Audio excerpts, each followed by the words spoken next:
Ils disent que le temps guérit tout. C'est un mensonge que les vivants se racontent pour supporter le poids de l'horreur concrète. Mais il y a une horreur qui ne guérit jamais. L'horreur sans preuve. L'horreur sans corps. Imaginez le silence. Pas le silence d'une absence, mais le silence d'une chambre vide, où tout est à sa place. Le café encore chaud sur la table. Le journal déplié à la page du sport. Une chaussette jetée à côté du lit. La vie s'est arrêtée. Mais elle n'a pas été brisée. Elle a été effacée. C'est ce qui définit ces trois affaires. Trois hommes, séparés par le temps, le lieu et la classe sociale.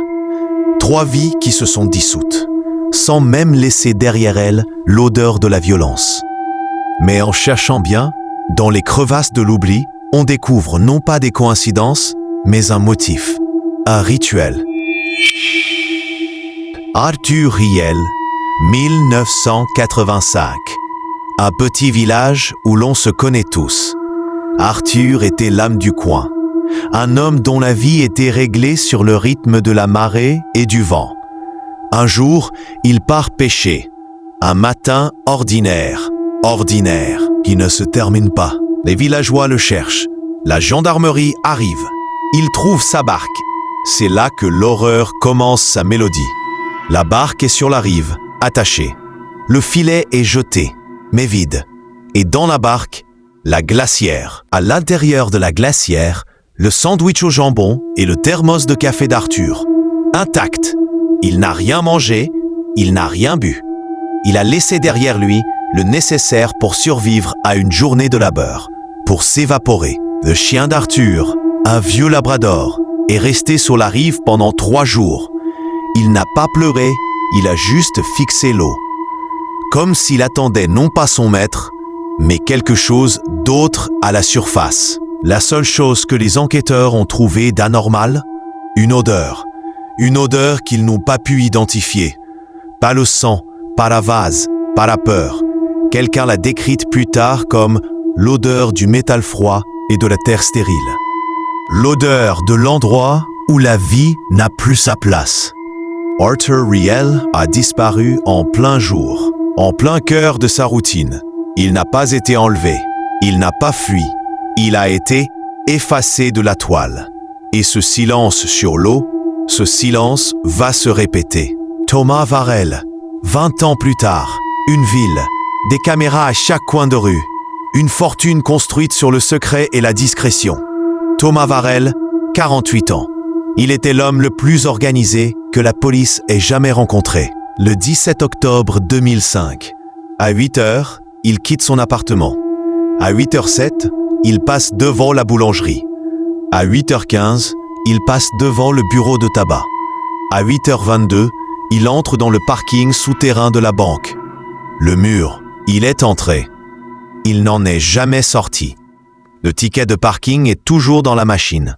Son Range Rover est garé à sa place habituelle.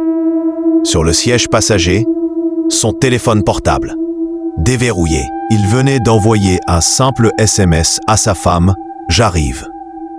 J'arrive, un mot qui scelle sa disparition.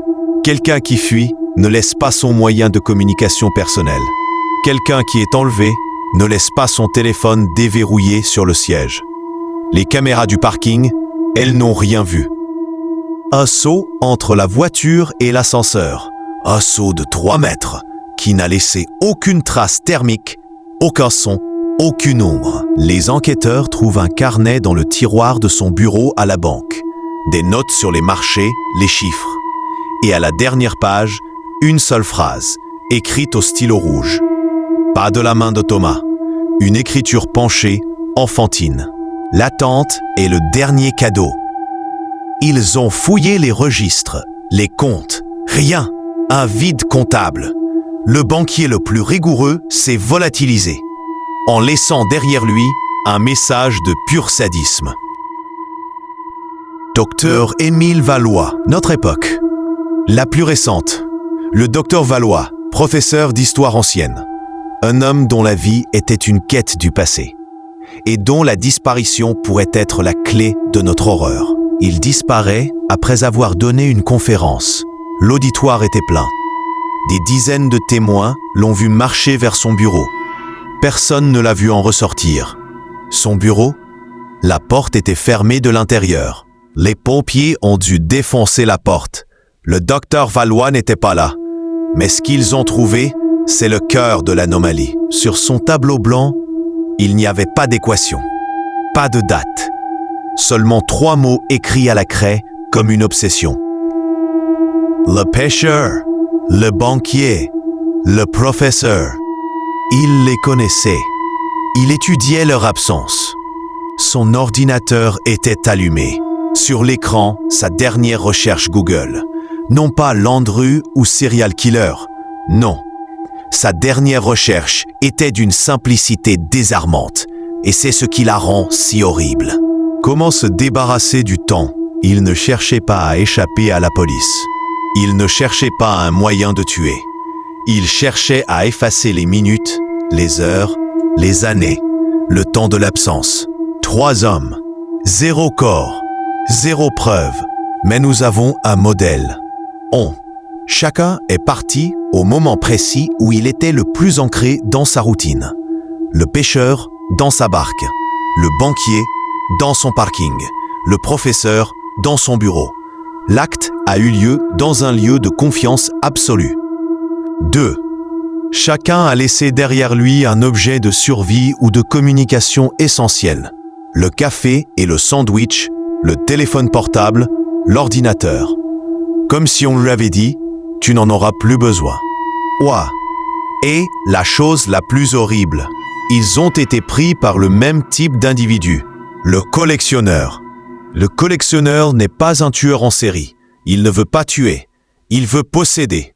La mort laisse une trace. Un corps est une preuve, une histoire qui se termine.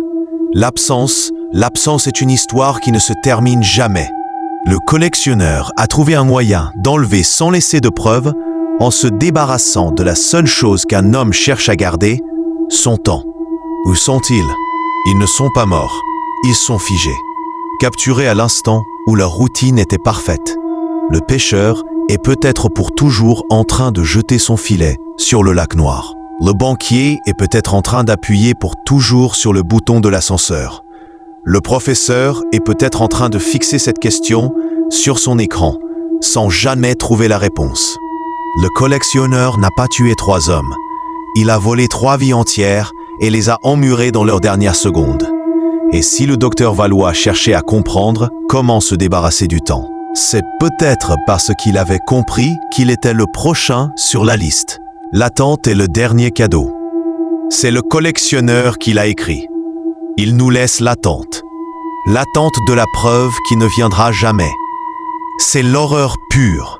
Savoir que l'on n'aura jamais le luxe de la fin. Si vous avez trouvé un motif que nous avons manqué, un détail dans le noir, je vous invite à le partager dans les commentaires.